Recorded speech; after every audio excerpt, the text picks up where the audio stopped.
Bismillahir Rahmanir Rahim. Assalamu alaikum wa rahmatullahi wa barakatuh. Welcome back to another session of Qur'anic Arabic Recitation with Tajweed Rules. In this session, we will be studying another letter of Arabic alphabet. It is called Ain.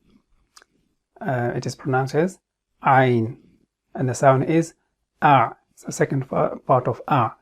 A. So the articulation point, it is one of the halq, the throat letters. One of the 6 letters, okay, and it is pronounced from the middle of the throat. So as we said before, we have 2 letters from the lowest part of the throat, far from the mouth, nearest to the chest, and we have the top, which is nearest to the mouth, and we have the middle part. So middle part, ha, ain. So ain is the second letter of from the middle of the throat. So how it is pronounced?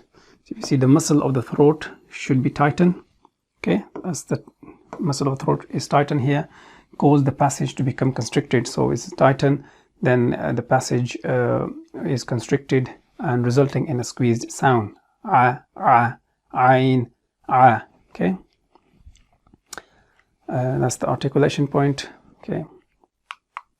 So next one is the heavy or light letters. It is one of the light letters because when we are pronouncing it, then our mouth or the lips remain flat or in the state as if we are going to start smiling. Ain, ain, okay.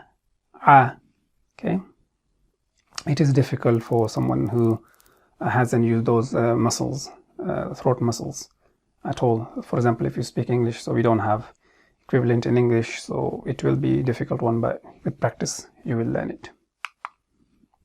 Is it a connector or non-connector?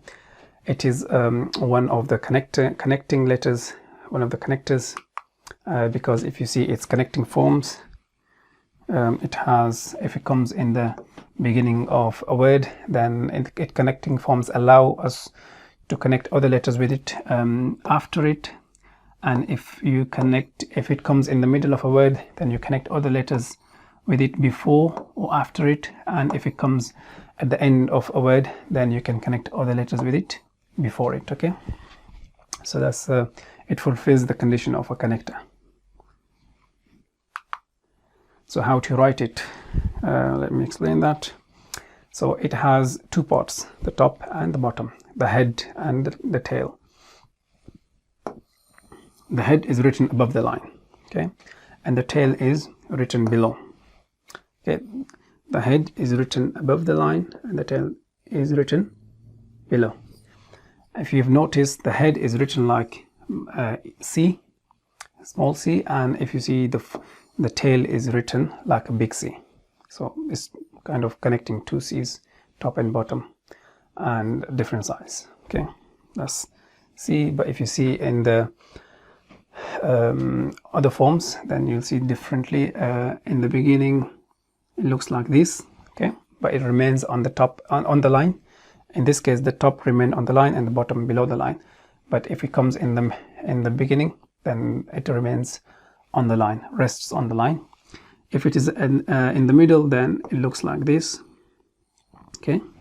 So you have to know the difference between this and there's another one, another letter coming, meme, so it will be similar. So you should know the difference between this and that when it comes in the middle, okay. And at the end it should look like this. So in the beginning it stays on the line, in the middle it stays on the line, and at the end the top part stays on the line and the bottom under the line, and you can connect them, okay. So again, you should remember this, all this in future, because you will see another letter similar to it. So you should be able to differentiate between them when you see them in the real examples, okay. How to connect it, write it, connect it like this, okay, like this, okay. 3-way connecting all of them, the beginning part, middle part, and the end part. So equivalent in English, it does not have.